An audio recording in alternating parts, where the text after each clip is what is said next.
الرحمن الرحیم۔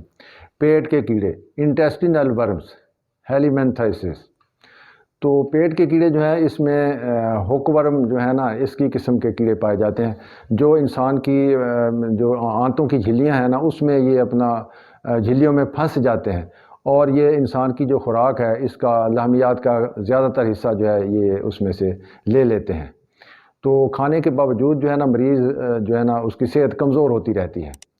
ان کو کھونٹی والے کیڑے یا ہک ورم کہتے ہیں، تو ان کی 3 قسمیں ہیں، اس میں راؤنڈ ورم ہے یعنی کہ کینچوے ہیں، پھر ٹیپ ورم ہے، پھر تھریڈ ورم ہے، تو یہ طفیلی کیڑے ہیں۔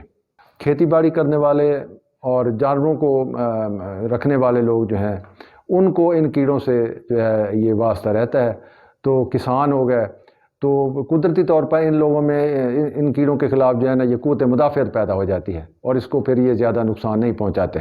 یہ کیڑے جب جسم میں داخل ہوتے ہیں تو یہ لحمیات کو کھا جاتے ہیں اور خون میں البیومن کی مقدار جو ہے یہ کم ہو جاتی ہے۔ کمزوری کی وجہ سے پھر چہرے پر اور پاؤں پر جو ہے نا یہ ورم آ جاتا ہے اور جگر جو ہے یہ متاثر ہو جاتا ہے۔ ان کی وجہ سے پیٹ میں السر جیسی علامات جو ہے نا یہ پیدا ہو جاتی ہیں، اسہال ہوتے ہیں، پیٹ میں درد ہوتا ہے، بھوک کم لگتی ہے، اسہال اور پیشاب میں پیپ اور البیومن جو ہے نا یہ خارج ہونی شروع ہو جاتی ہے۔ ننگے پاؤں چلنے والے لوگ جو ہیں ان کے پاؤں کی نچلی طرف جو ہے نا یہ دانے نکلتے ہیں جن میں جلن ہوتی ہے اور خارش ہوتی ہے۔ یہی وہ راستہ ہے جس سے کیڑے جو ہیں یہ جسم میں داخل ہوتے ہیں۔ معدہ میں درد، اسہال جو ہیں یہ لیس دار ہوتے ہیں، پیٹ میں درد ہوتا ہے اور مریض کا جو رنگ ہے اس میں ایسے ہوتا ہے کہ جس میں خون کی کمی جیسے ہو گئی ہے۔ بال خشک ہو کر گرنے لگتے ہیں، پیٹ بڑھنے لگتا ہے، جلد خشک اور زبان میلی ہو جاتی ہے اور بچے جو ہیں وہ مٹی شوق سے کھانے لگتے ہیں۔ یہ ٹھیک ہے کہ مٹی کھانے سے جو ہے یہ پیٹ میں کیڑے پیدا ہوتے ہیں، لیکن یہ بھی ٹھیک ہے کہ پیٹ میں جب کیڑے ہوں تو اس وقت مٹی کھانے کی خواہش پیدا ہوتی ہے، خوراک جو ہے یہ صحیح طرح سے ہضم نہیں ہوتی، خون کی ساری کمی کی علامات جو ہے نا وہ مریض کے اندر پائی جاتی ہیں، جگر اور تلی جو ہیں یہ متاثر ہو جاتے ہیں، جرکان کی علامات پیدا ہوتی ہیں اور یہ پھیپھڑوں کو بھی یہ متاثر کر دیتے ہیں۔ اس کی تشخیص کا طریقہ یہ ہے کہ فلوٹنگ میتھڈ ان کیڑوں کو چیک کرنے کے لیے یہ جو ہے نا یہ استعمال کیا جائے۔ مریض کا علاج کرتے ہوئے ہر ماہ اس کا پخانے کا جو ہے نا وہ ٹیسٹ کیا جائے۔ 3 ماہ تک پتہ چل جاتا ہے کہ کیا تمام کیڑے خارج ہو گئے ہیں۔ اس کا علاج یہ ہے کہ پہلے خون کی کمی کو پورا کیا جائے۔ اس کے لیے فولاد کے ایسے مرکبات دیے جائیں جو آنتوں میں خراش پیدا نہ کریں، فولک ایسڈ، فیریڈین کے شربت، پی فولویٹ کے مرکبات، یخنی۔ جب خون میں ہیموگلوبن کی مقدار 8 گرام سے بڑھ جائے تو اس وقت پھر کیڑے مارنے والی جو ادویات ہیں نا یہ دی جائیں۔ پیرنٹل، کمبنٹرین، زینٹل، وارمیکس وغیرہ یہ ایسی ادویات ہیں جن کی ایک خوراک سے ہی کیڑے جو ہیں یہ مر جاتے ہیں۔ ڈاکٹر کے مشورے سے یہ دوائیں جو ہے نا یہ استعمال کریں۔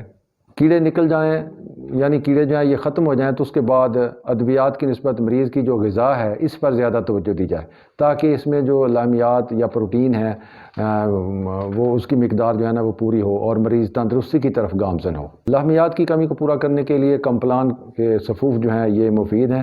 ناکرس ایک دوائی ہے جس کی ایک ہی خوراک جو ہے نا یہ ہر قسم کے کیڑوں کو مارنے کی صلاحیت رکھتی ہے۔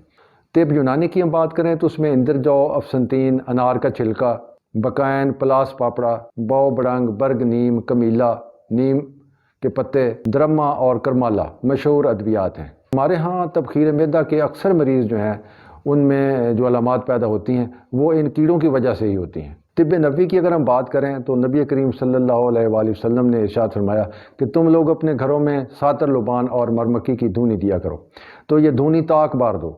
گھروں میں ایسی دھونی دینے سے یہ نقصان دہ ذرہ تمام کیڑے جو ہیں یہ مر جاتے ہیں۔ کیڑوں سے متعلق تمام بیماریاں جراثیم آلود گندا پانی پینے سے ہوتی ہیں۔ آپ نے فرمایا کہ پانی اس وقت تک پاک ہے جب تک اس کی بو ذائقہ اور رنگ جو ہے نا یہ تبدیل نہ ہو۔ پینے والے پانی کو ڈھانپ کر رکھا جائے۔ چمونوں اور دوسرے ذرہ کیڑوں کے انڈے جو ہیں مریض کے پخانہ سے خارج ہوتے ہیں، ان انڈوں سے بچے نکلتے ہیں اور بار آوری کا یہ عمل سایہ دار جگہوں میں ہوتا ہے۔ آپ نے ارشاد فرمایا کہ سایہ دار جگہیں اور پانی میں خاص طور پر یہ پیشاب یا پخانہ نہ کیا جائے کیونکہ ایسی گزرگاہیں جو ہیں یہ کیڑوں کو انسانی جسم میں داخل ہونے کا بڑا ذریعہ ہے۔ آپ نے یہ ارشاد فرمایا کہ نہار میں کھجوریں کھایا کرو، اس سے پیٹ کے کیڑے مر جاتے ہیں۔ کھجور کھانا جو ہے صبح نہار میں یہ پیٹ کی کلنج سے محفوظ کر دیتا ہے۔ پیٹ میں کیڑوں کی جو علامات ہیں اس میں پیٹ درد اور اسہال یہ نمایاں علامات ہیں۔ کھجور اس کا بہترین حل ہے اور اس میں یہ ہے کہ یہ فولاد کی جو کمی ہے کھجور اس کو بھی پورا کر دیتی ہے۔ کلونجی جو ہے یہ پیٹ کے کیڑے مار دیتی ہے۔ حب ارشاد کے ساتھ کلنجی ملا کر یہ پیس کا رکھ لیں اور آدھا آدھا چمچ صبح شام دیں، پیٹ کے ہر قسم کے کیڑے اس سے مر جاتے ہیں۔ انار کا چھلکا پیس کر دیا جائے تو اس سے بھی پیٹ کے کیڑے مر جاتے ہیں۔ ہومیوپیتھک طریقہ علاج میں اس کے لیے جو ادویات ہیں اس میں سبائنا ہے، نیٹرم فاس ہے، بیلاڈونا ہے اور کلکیریا کارب ہے، یہ مجرب ادویات ہیں۔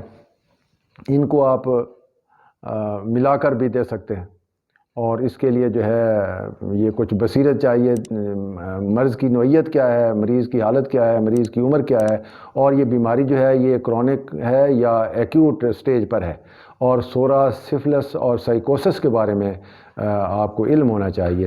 اس کے بعد آپ دوائی کا صحیح انتخاب کر سکتے ہیں۔